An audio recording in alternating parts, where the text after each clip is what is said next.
बिस्मिल्लाहिर्रहमानिर्रहीम। नाजरीन, अक्सर आपने वैरायटियाँ देखी होंगी कि वो गिरती नहीं हैं। ये वैरायटी जो है, ये आपके सामने इक्का दुक्का बूटे ही खड़े हैं इस वैरायटी में, लेकिन ज़्यादातर ये जो वैरायटी है ये गिर चुकी है। ये देखें, ये फुल ही ज़मीन के साथ लग चुकी है। आपके सामने इसके जो टिंडे हैं वो बहुत ज़्यादा ख़राब हो चुके हैं, ज़मीन के साथ लग कर वहीं पर ही गल चुके हैं। ये देखें, ये देखें।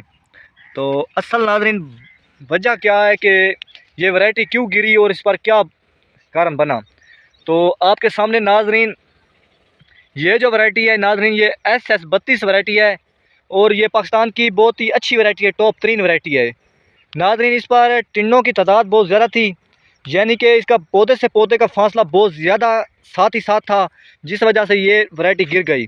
ये आपके सामने देखें, एक पौधा नीचे, एक पौधा, ये पौधा, ये पौधा, ये पौधा, तो साथ ही साथ पौधे से पौधे का फासला है, जिस वजह से ये अंधार और तूफ़ान को नहीं झेल पाई और ये गिर गई। तो अल्हम्दुलिल्लाह बात करते हैं, ये वैरायटी वैसे तो बहुत ही अच्छी वैरायटी है। ये देखें, मैंने एक पौधे को ऊपर से नीचे खड़ा किया हुआ है, तो ये देखें, दोबारा आपको दिखा देता हूँ। ये देखें, अल्हम्दुलिल्लाह इस पर टिंडे भी ठीक थे, ज़बरदस्त वैरायटी है।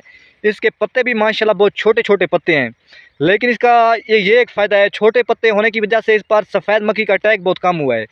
तो अक्सर जो वैरायटियाँ होती हैं उनके पत्ते जो होते हैं बड़े होते हैं, तो उन पर सफ़ेद मक्खी का अटैक बहुत ज़्यादा होता है।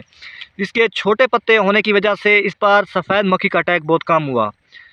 तो ये जितनी भी इसने औसत देगी उतनी मैं अपने भाइयों को बता दूंगा एंड पर एक वीडियो बनाकर। तो पहले इसका कोई पता नहीं लगता, क्योंकि ये गिरी हुई है, इस पर नहीं पता चलेगा भाई कितने मन निकालती है कितने नहीं निकालती। तो जब ये वैरायटी निकलेगी तो फिर ही मैं अपने भाइयों दोस्तों को बताऊंगा।